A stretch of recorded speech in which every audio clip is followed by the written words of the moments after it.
here, or if we just make a little transition from chant to rhythm. But I think we can quite well imagine this. But I wanted also to present another reconstruction, which is the song Mundi Pulchrum Fundamentum. Unfortunately, we don't have any rhythmically notated record of this song. Everything what goes beyond what chant notation can capture will be a pious reconstruction, I hope. Not even the scribe of Lübeck 16 put the additional stems to designate rhythm. We see here the second strophe of the song because the first folio was cut off. But I'm quite sure this composition could be performed also with rhythmized sections. If you if you look at the form, you see a melismatic beginning. Afterwards, two parallel 4-line stanzas, and then we have again something like a prayer-like ending, which also seems to have been performed rhythmically.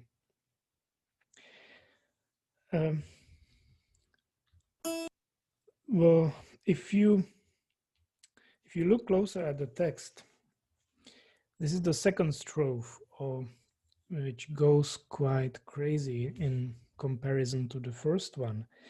Here you see that Mary is praised as Hera, so a clear point to the Greek mythology. And further in text you can discover many diminutives, and if you observe the rhyme, it gets quite dense. Like here, for example, rectrix vectrix ingentis gentis ortulus. You can see an extended use of diminutives. It clearly shows that it's an evolution of text idiom we could find at the beginning of the 15th century. I would think that this is kind of a later reflection of this song and maybe extension.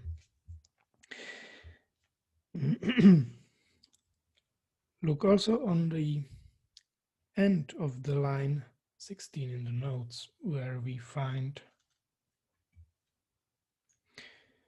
if it ends on A, and I think it's a good, it sounds well if we just put this note very long. It would be the perfect long. And here the movement actually stops, but here it gets again rhythmical.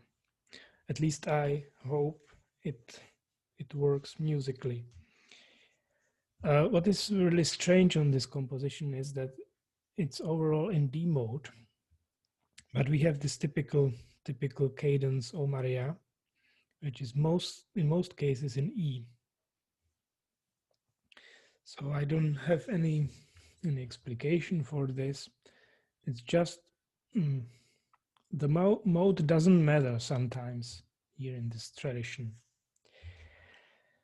So I'd like to present now the recording Corina made of this piece. So you can think about the rhythmical part of this song. So from this, if you see this this for the first time, you would think it's not, well, it's just chant and it's quite simple music, but there are so many questions behind it, and if we just try to get more into the music, we can discover really new sounding worlds. So I let play Corina's interpretation now.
Well, thank you, Corina, for this wonderful insight in this piece.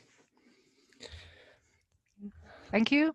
I would like to react on a comment in chat written by Ellen. Jan, could you play that again with the facsimile in the background? I'm afraid it's technically complicated, but Jan, did you put your presentation, or can you put your presentation on Google with all these examples that people or well, I materials that facsimile there, so that people can enjoy music and original sources. Thank you. Okay, so now are there some questions, comments before we move to with different music? Please. Yeah, I have Barbara? a question. Could that O Maria at the end be from a different piece that somehow was tacked on to the end? Because it does seem to be, it seems like almost a decorative ending. And I wonder even if that final E is not really an indication that it is in an E mode, but rather a decoration where it is really in D, like the rest of the piece. Well, it was the creators of this music were used to put these O Maria endings to several pieces. Some of them are in E, which poses no problem. But I think here, maybe someone wanted to use this song as a trope to a chant in E mode, maybe to make kind of transition. Ah, yeah, that would make sense. But it's actually very, it strikes me when I see this Salve Mundi Domina in E mode. If it should serve as a trope to Salve Domina, Salve Regina, which is in D, then I'm not really sure how they did it. If they just stopped in D and then began something in E.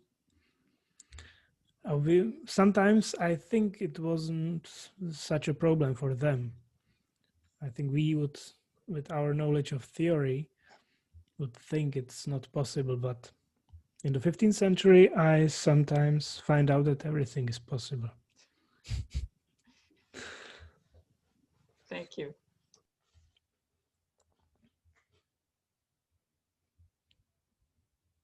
Unmute. Sorry.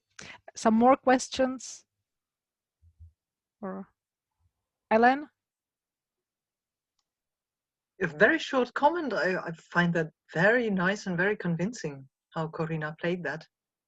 So thank you, Corina, for letting us hear and introducing also another voice.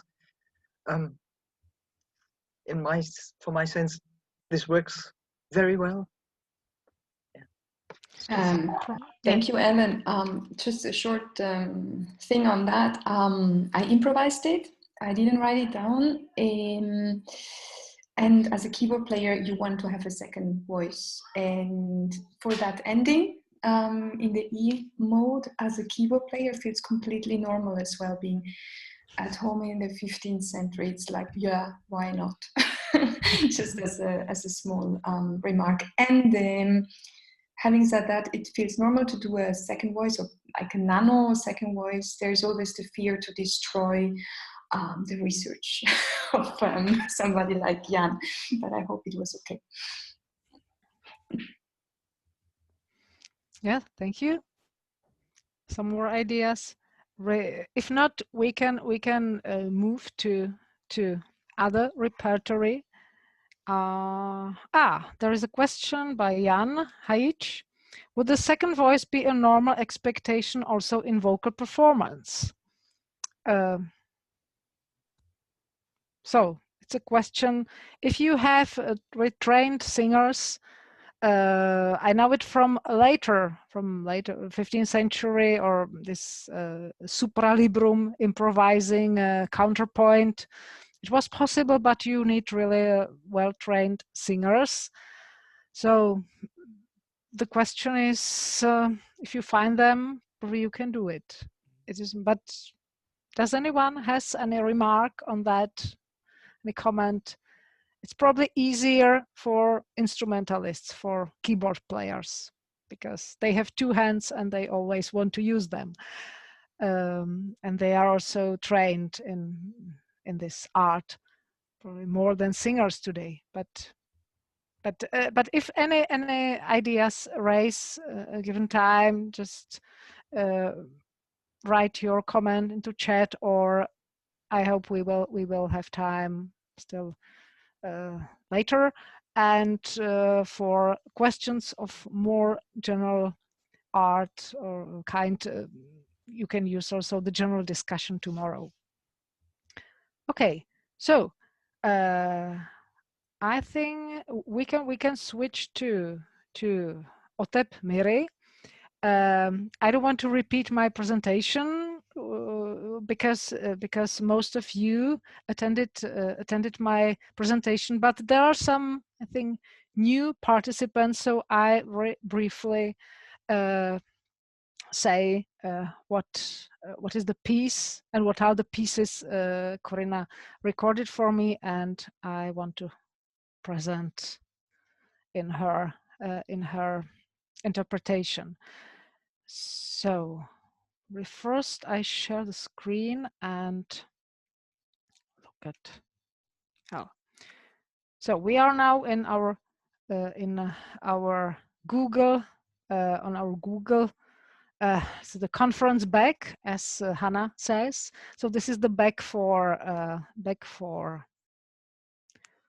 workshop. So you find everything there, recordings. You see, there are short things, but how many things Corina did for us. So, and but first to some material. So I open again my presentation, but I just go to some pictures and I hope yes, to make it, yeah. So only just a short repetition for those who were not there. So in my paper, I spoke about pieces from a Bohemian manuscript, Vichy Brod 42.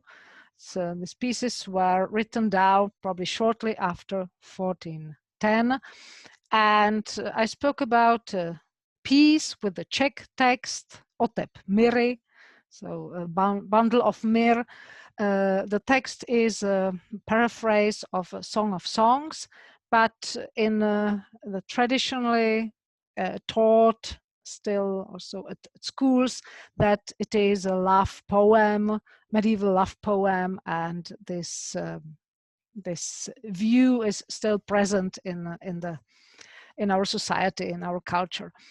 But so what is important, this is a longer piece with Czech text, and the structure, I can go probably to this one. So the structure is composed from really short phrases, and if you look at these colors, you see that some of these phrases are really repeated several times. So the form was put together very carefully. It's quite symmetric, and there are a few, let's say, derivations from really a symmetry and from a regular 4 longs or 4 beat phrase scheme.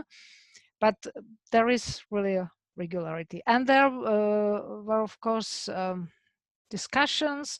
What is it? What kind of form is it? What is it for piece? So suggestions like Leich, German. Let's say one interpretation was that this is Czech parallel to Minnesang, but Christoph Merz has shown in his study that this is not, and that the model is probably, or the form is probably closer to some kind of sequences. So probably those of you who are really familiar with the huge repertories of sequences can probably say something to this idea. But if we look at following pages or a little later in the manuscript, there are two settings of credo, monophonic credos in Cantus Fractus, and the one is different or just a through composed piece, very long, but the second one is composed from few, so five, in this case, five phrases which are somehow repeated, and they build together quite a sophisticated form. And the credo text is treated as if it were poetry, so cut into, let's say, verses, and then set into music as if it were a poetic text. And this principle I knew from this credo repertory. I found it striking that Otep Myry shows something similar. So I wanted to present it and to discuss whether it works or not. And yeah. And as I've played at the beginning, or probably I can repeat it, a short example of a usual performance, because the mensural notation, the mensural rhythm, there are few problems, or it's a question probably of notation or new look at the notation of the source. But in the transcriptions, there are always some problems, and the rhythm is not all phrases are completely regular, and that's why probably performers like to sing it in more free way, probably closer to this idea of minnesang. But I'm convinced that the notation, that the mensural notation makes sense then, and I hope it will be possible to prove it. So probably a short example, a music example of performance, which is very nice, but this is really a performance which sounds more or less like a minnesang. So I hope it works. Not here. Not here, probably. Probably Jan Hajic. Are you there? Could you help me? Probably I have to open it. Or I have to stop sharing and play music for you from my computer, which is probably.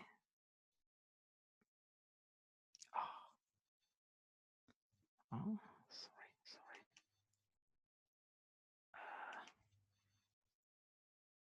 Do it in another way, yeah.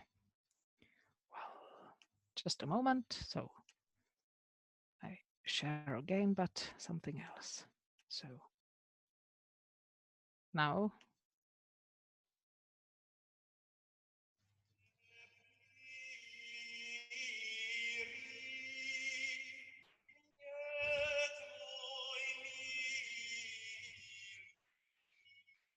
Lenka, Yes. I say very briefly in Czech, musíš jít z té prezentace a znovu jako share screen a musíš zapnout, že chceš sdílet zvuk. Jo, děkuju. Já jsem šla do jiného souboru, ano, jo. Sorry, technical problem, but it be solved just now. Jo, děkuju, to se musí pokaždé. Jo. Bohužel. Ano, už rozumím. Děkuju. So, once again. So now. Otep Myry, mět můj milý, milujeť mě své síly, a já jeho zmilého, proč nedbám nic na jiného. Můj milý, mě běl červen jako letečný den jásen. To Okay, so if you want to listen to this piece to the end, you find it in my presentation, but probably you have to download it and then it should work. Now, we can listen to Corina's performance because then Corina, she tried again to add a second voice, and she will tell us then about her approach to the mensur notation or to the rhythm and possible problems she has found in the piece. Yes, so I'm not sure whether I can do both. So if you want to have a look at music, please go to this Google shared to the folder and open it extra, and I will play music for everyone through Zoom.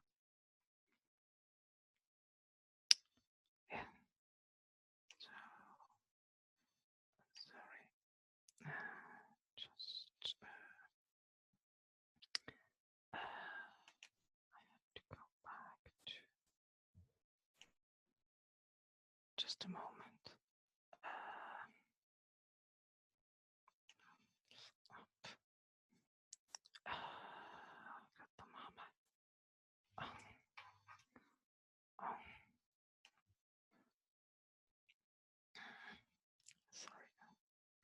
Oh, sorry, I closed some, probably not the right window, so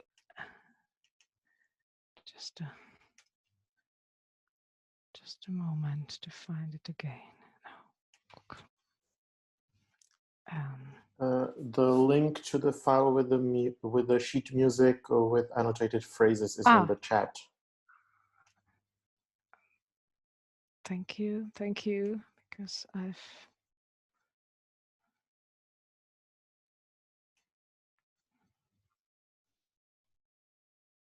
yeah, thank you. And yes, and just a moment, because too many windows, and I will find it.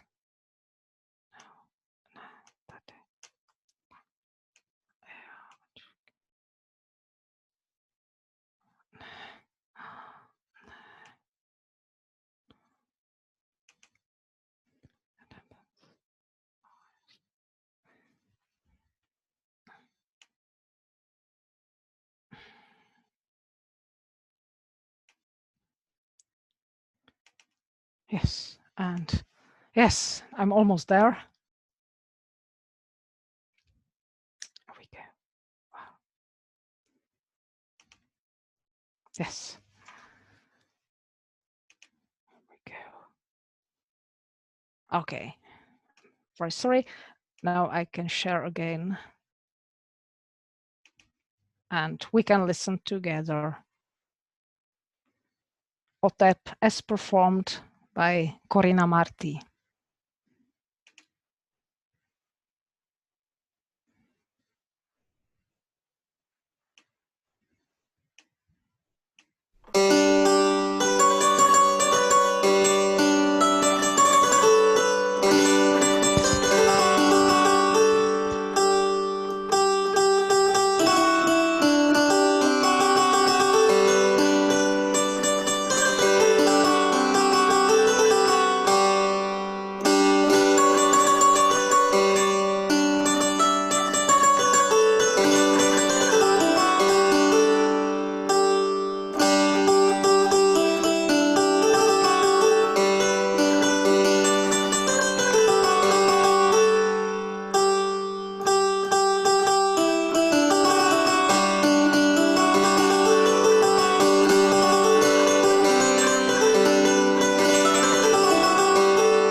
stop here now. There is a little more music, but this is something else. And before we come to that later.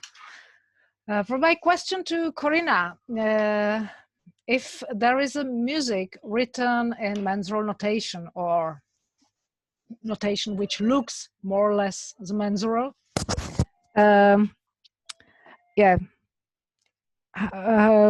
what do you think about such a music? What is written? What should you respect, and how much you can be free? Lenka, can you please stop sharing your screen so that yes. Okay, then. Okay, can you hear me? Yes, right, good. That's a good question. How much should you respect? My approach is, and I speak maybe now mainly for Otep, was to try to stay as much on a version that could have been sung, but then take it quicker, because with an instrument, for me, it makes no sense to take it really slowly and step by step, but kind of respect the rhythm, add some extras as an instrumentalist would do.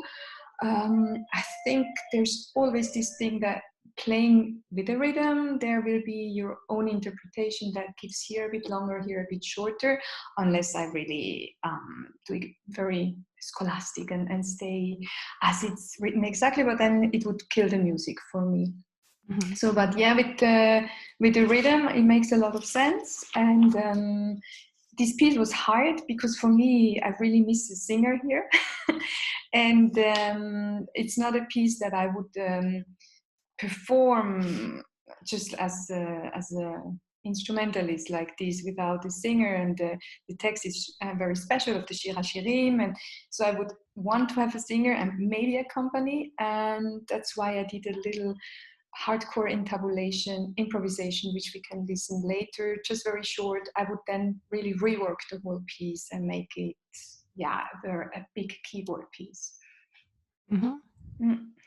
Probably a bit heretic question, but you say that really keeping a rhythm would kill music, but probably could we try something as an experiment? Could you try to record it for us for next time, or we can add it then to the folder? Because I would like to listen really how it sounds, even if it's doesn't work very much, but just to try that it really doesn't work, because I would like to know really how much we can trust the notation and how much we can think about our own reading or our different approach. But I think if you have a good singer familiar with that language, hopefully, and with the repertoire, you can totally respect the rhythm and have it extremely beautiful musically. For me, as a keyboardist and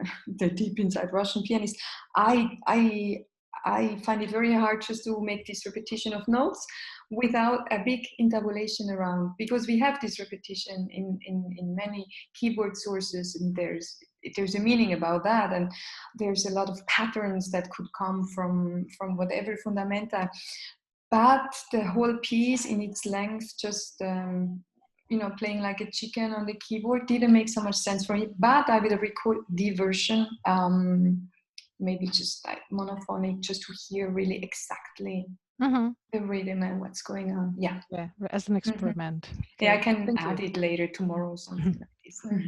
Yeah. Some questions, comments, please. Don't hesitate. Hannah? I had a question. I don't know, it's for Corina or for Lenka or for Jan or for everybody who is familiar with this repertory. I'm working very much on sequences. So what is common with sequences is this parallel stanza building. So we have this pair of strophes. But what is striking in this piece, how much it sticks to the FAC pitches. This is what sequences usually don't do. Even if they are in one mode, they would just make on semi-cadences. They would end also on other pitches. So not always on this what we should say like quarter pitches of so FAC. So this is, do you have any comparison with, do you have similar cases in this kind of music? Or Lenka, Jan, in your song repertory, or Corina in your repertory? Because this is what I see is really the main difference from, one of main differences from this parallel to from this parallel repertory of sequences. Probably I would ask Corina first, because you have really sounding experience with the music of this period. So and it is long always on these pitches. It really like goes into this and stays on these pitches, so it's even more emphasized. What I know from everything I ever heard, played, and did, which is kind of more Eastern European, this Otep Myry is very special. But from other pieces, especially intabulations, instrumental stuff, even a little bit later in the Buxheimer, it's very common to hang around that F forever. So if that answers your question, I think it's kind of normal for us, a little bit, what shall we do? But it's as Jan said it perfectly, nothing can surprise you with the 15th century, yeah. And so yeah, I think it's in that sense a very common thing. Yeah, this is my question, if it would be maybe an influence from the instrumental playing maybe from an organ or something like that, that we know that, for example, in the parent monastery of Vyšehrad had an organ in time. We have no records on the organ in Vyšehrad, but we somehow can suppose that they had also one. So I wondered how much it could be maybe influence this musicality from the instrumental instruments of this time. You do have very, very early 13th, 12th century, the organs often with the Bordoon pipe. So there's always this, I think, this tradition of having very a few notes that can always be there, can always be played, and are sounding really low. From tablatures, organ tablatures, other keyboard tablatures, we know they like this kind of redeuntis, never ending, around the D, around the E, around the F. So yeah, that's something, how shall I say, that seems very normal. But I must say, I haven't found so many songs like with text which stays so much on one note, or that don't develop so much. Some, but not so many, but more instrumental music, yes. Mm-hmm. Yes, and I think the organ it plays a big role for that. Yeah. Very interesting. Mm-hmm. Thank you. Brian, would you have a comment? Or I wanted just to say something to the F mode or D mode. And I think if we want to look for some more F mode melodies, we can transpose one of or some of the D mode pieces, because what I've experienced a lot when I was editing Carmina Claricorum, there was some quite early examples where the scribe wasn't sure whether it's F or D. Maybe we can also try to reconstruct melodies in a way that we try to transpose them, whether they maybe work better with E or with just D or F or something. Yeah. There's a question from Barbara. Yeah, I'm just wondering, with those sort of repeated notes and so forth, whether this could be a very free and elaborate, like a Magnificat tone or something like that, or derived from some kind of a chant tone that was used for canticles or something like that. Thank you. So, any suggestion is... I've never seen anything like this, but of course, I don't work on Central Europe, so. Okay, but thank you. Yeah, Pavel? Yeah. Yes, so I remember latest analysis of our song Bogu Rodzica, and it was an interpretation that is something like improvised through composed recitation. And when I heard the performance by Corina, I don't know very well performance practice of this particular song, but for me it seems to be something like this focusing on this particular tones like F and C. Sometimes remains me something like improvised through composed recitation. So I don't know what you think about this. Thank you.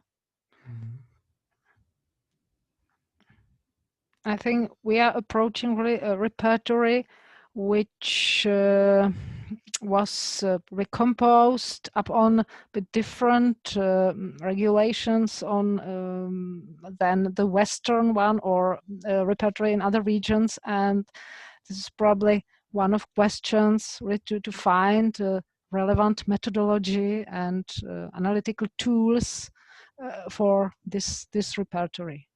Let's say Central European in general. Okay. Distortion. Distortion, yeah, not only. Okay. If there are no questions at the moment, we can probably move to Patrem. I don't know if Marco Gozzi is still there, so there will be... Lenka, sorry. Yes. I would like that we listen to the end of the Otep, what I made. Yes, sorry, yes. That would be actually for what I can do next year. Like what I would do as an instrumentalist with that piece, like taking the melody, but making a real intabulation out of it. It's just short. Maybe we can listen to that. I'm sorry, I'm so vain. I did it. No. Yeah. Thank you. Thank you to remind me, because I had to go out from sharing screen, and now and then it disappeared from my screen. But we will do it. Yeah, it's still there. So let's listen. Just a piece of Otep in a different reworking.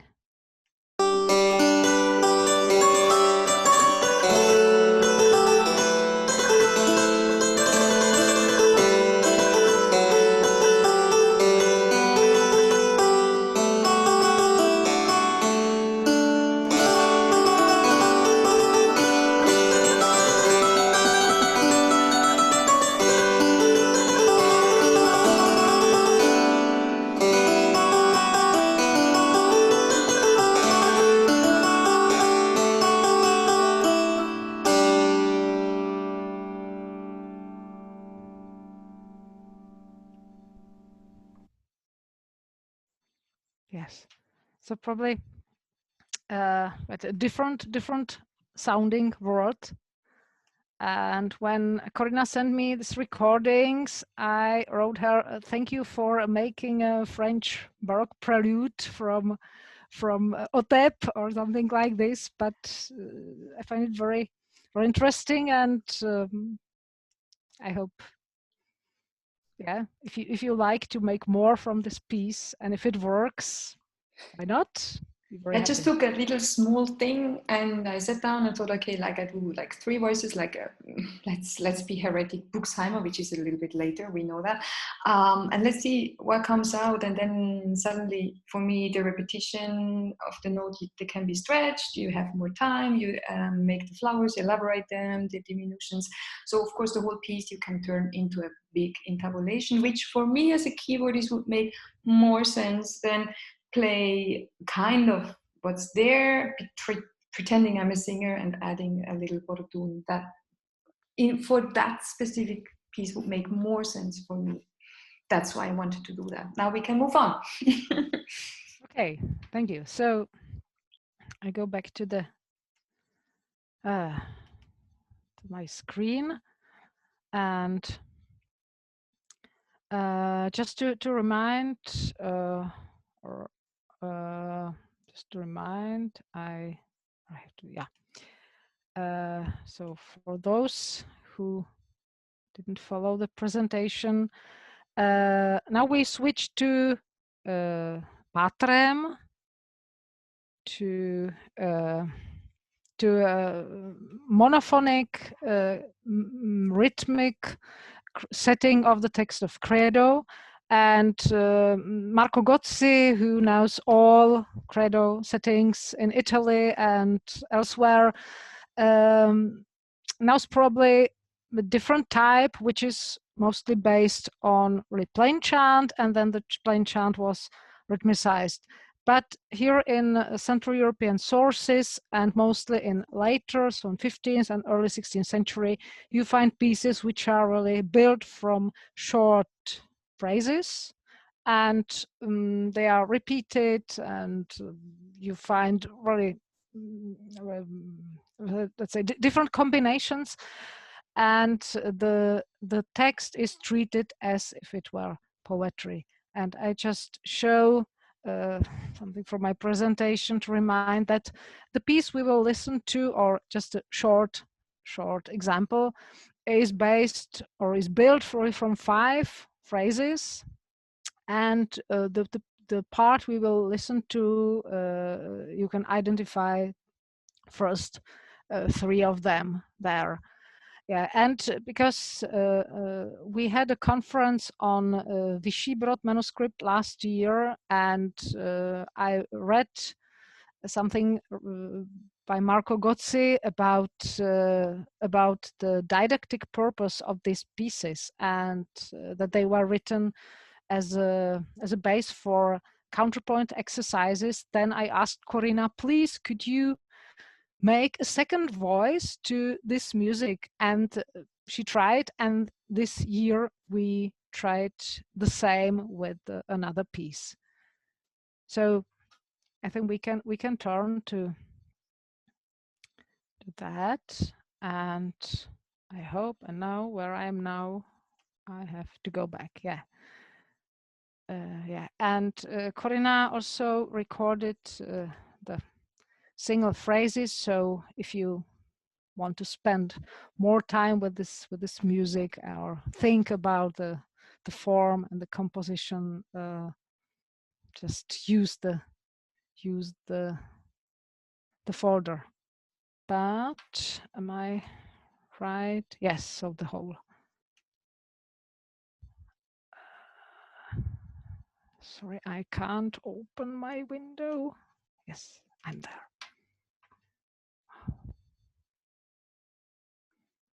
Just.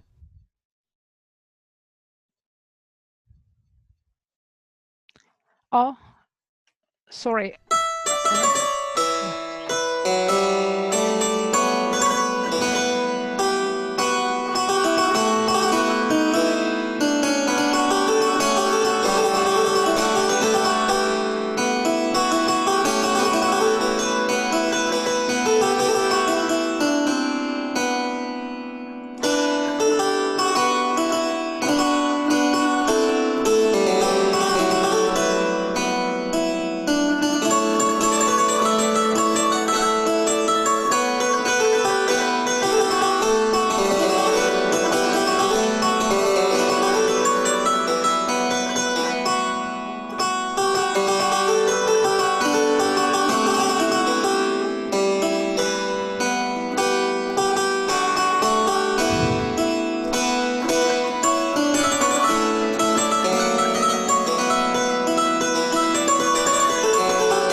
Thank you.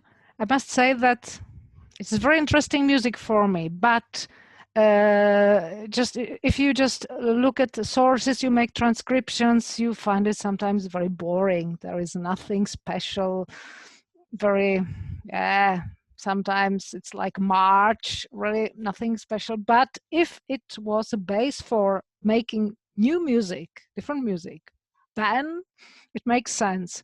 But the question is, if this music is preserved in, not mostly, but in many cases in Utraquist sources, what did Utraquists do with this? Because I can't imagine that that brotherhoods, members of brotherhoods, that they improvised a counterpoint. Probably yes, we don't know, but they probably liked these quite simple tunes just for singing, and they so probably this is, we have to leave this question open, but in this interpretation I find it very interesting. Just the pure monophonic version is sometimes boring as a music, but please, Corina, would you like to add something to your experience with Cantus Fractus? Yes. Hear the voices. Yeah, it's funny for me that you say it's boring, because when you sent me the piece, so I played it through, and then I thought it's very sweet, and I had this feeling like it's a very, very good piece of music, very somehow has a good emotion, and I had immediately the idea what to do with it. It is interpolation, kind of. I never write it down. I just improvise it, and there is this marching element, but it's kind of cool for a keyboard player. On the other hand, I think I had this doubt if I should do it like this melody in the right hand, or I could do something completely like the opposite and put it in my left hand, and have that would create a completely other piece and would make sense as well. I just used all the how shall I say, languages as a keyboard player when you play a lot of 14th and 15th century, and then again placed it more into what I know from Eastern European music, Central European music, and I try to stay mostly true to the melody, and that's what came out. But boring, I never thought it was a boring piece. It's nice to hear, because, and this is the moment when exactly musicians can give us their feedback and to show us or to open different windows than we have. Yes. Oh, sorry, we are a little later than announced, but if you have some questions you would like to ask just now, please don't hesitate. Otherwise, tomorrow we will have time during the general discussion. Ellen has a question. Yeah. Yeah, it's rather not a question, but also a comment. I also wouldn't say that the example is boring. It might be in a way simple, but there are many examples like that. I mean, not like that what we have here in this special way, but many melodies later or earlier. But if you fill it with the words, and if you sing it in a nice way as a singer saying it, and maybe for use, if it is not too sophisticated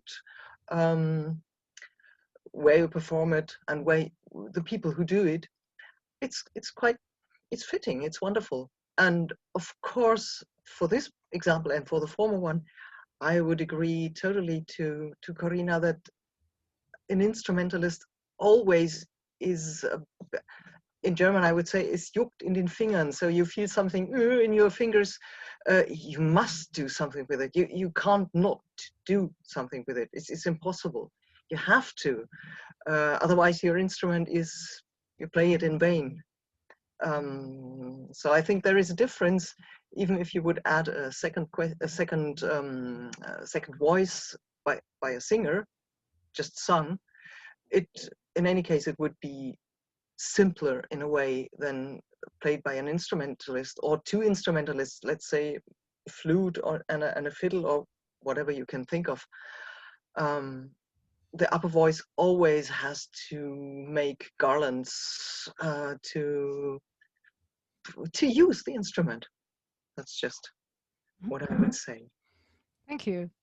Probably one day we could organize a workshop or just to meet and to go through the sources, through the pieces, and probably we find something new, how to approach them and what to think about them, about their context and so on. Okay. Yes, so we're a little late. People have to leave. So the last burning question or comment? If not, then thank you very much for your attention. Thank you, Corina, for your work.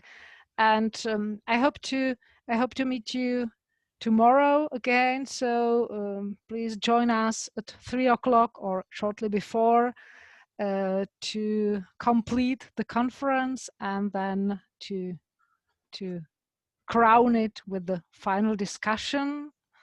And we also hope that all topics discussed here will find a resonance in further research. So thank you very much and see you tomorrow. Yeah, thank you also, Lenka. Thank you very much for chairing this session.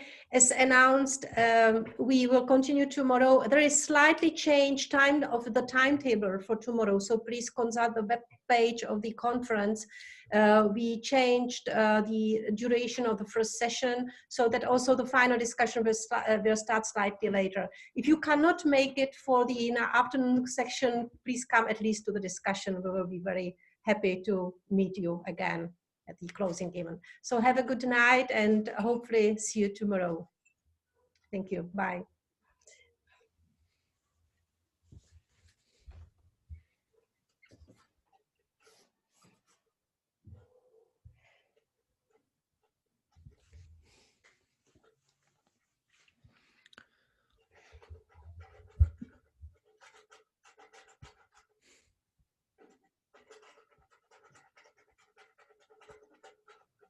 Honzo, Hajči, díky za podporu. Já jsem udělala hloupost, že jsem totiž vlezla do prezentace na tom Google. A to jsem neměla vyzkoušené. Jo.